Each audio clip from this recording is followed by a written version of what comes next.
I'm coming out ugly Betty, ugly Betty, glee Betty, glee Betty, glee Betty, glee Betty. I'm Coming Out is the 14th episode from the dramedy series Ugly Betty, which aired February 1, 2007. The episode's title comes from the 1980 Diana Ross song of the same name. It was written by James D. Parriott and directed by Wendey Stanzler. Plot: it's New York Fashion Week and Betty is hustling to ensure Mode's runway show goes off without a hitch. But to Betty's dismay, Daniel offers a now unemployed Hilda a job helping out with the show. Betty is not too happy working alongside her sister because Hilda has taken the spotlight away from Betty.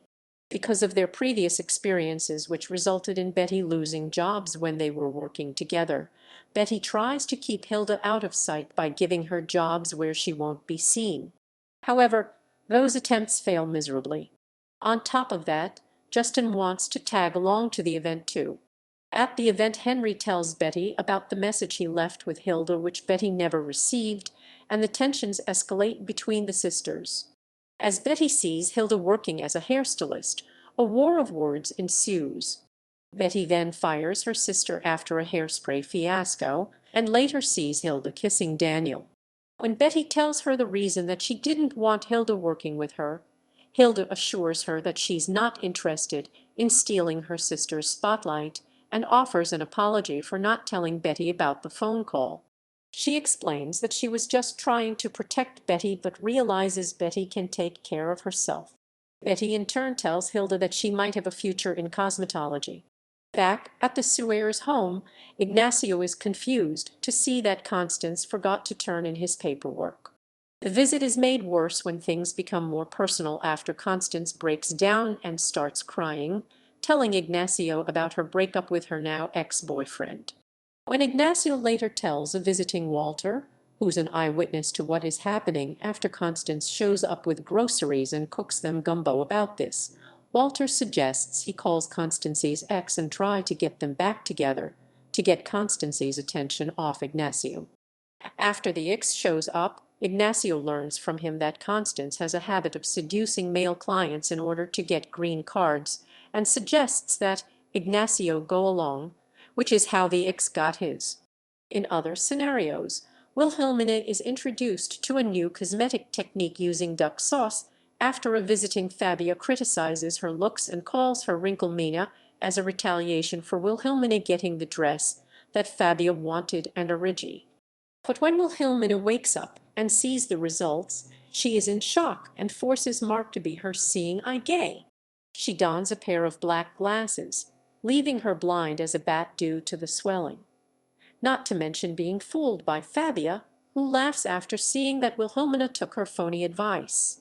As Christina prepares for the debut of her very own designs, she is miffed at why Wilhelmina finally chose her. Wilhelmina then tells her that one of the models will be changed for the finale in favor of a last-minute replacement, Alexis. Wilhelmina also tells Christina that she may have landed the spot because she did a favor, but that does not change the fact that she is a very talented designer. Mark and Amanda resume their scheming ways in a mission to steal what will be the season's hottest fashion item. Mark is reluctant to let Amanda in, but when he is forced by Wilhelmina, who is later using Justin in place of Mark to stay by her side, he lets Amanda in on the details, leading a frenzied scramble to nab the must-have item. The two decide that it is a fur mini skirt, and the only way to get their hands on it is for Mark to get the model wearing it to take it off.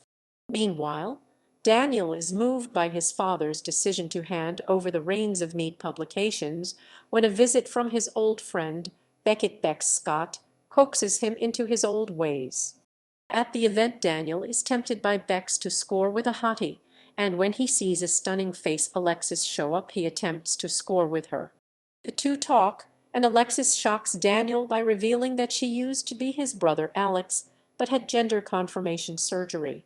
She says that she always felt like she was in the wrong skin growing up and tells Daniel to look into her eyes, saying that's the only thing they couldn't change.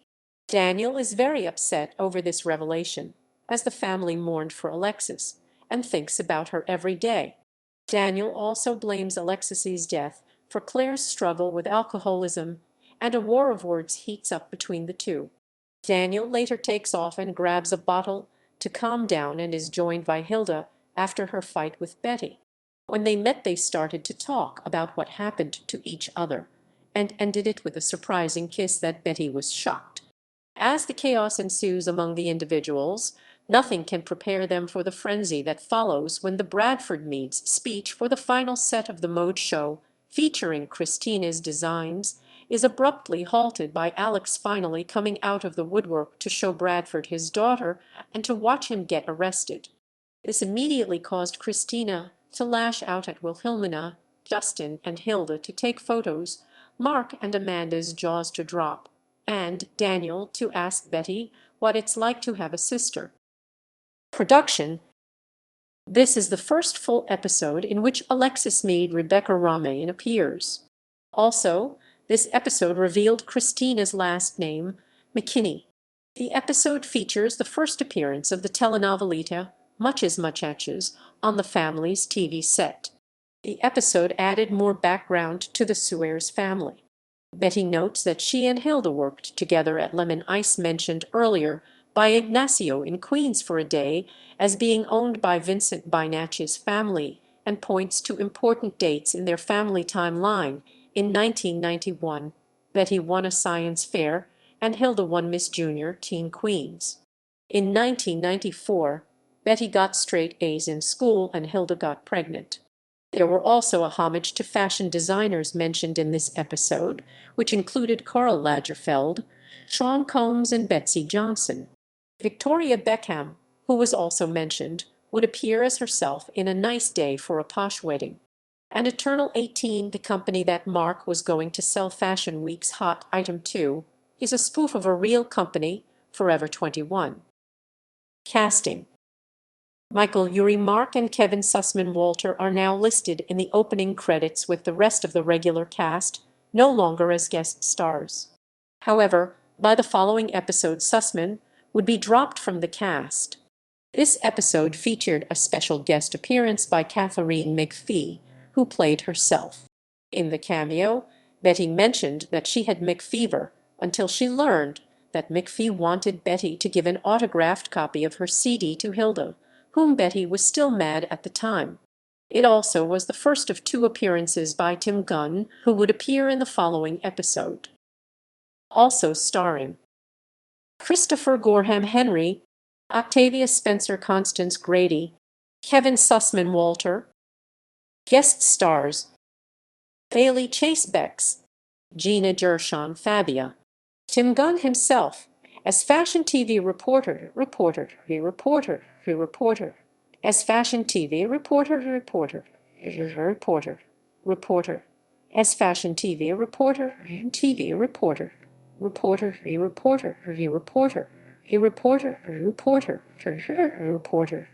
TV reporter.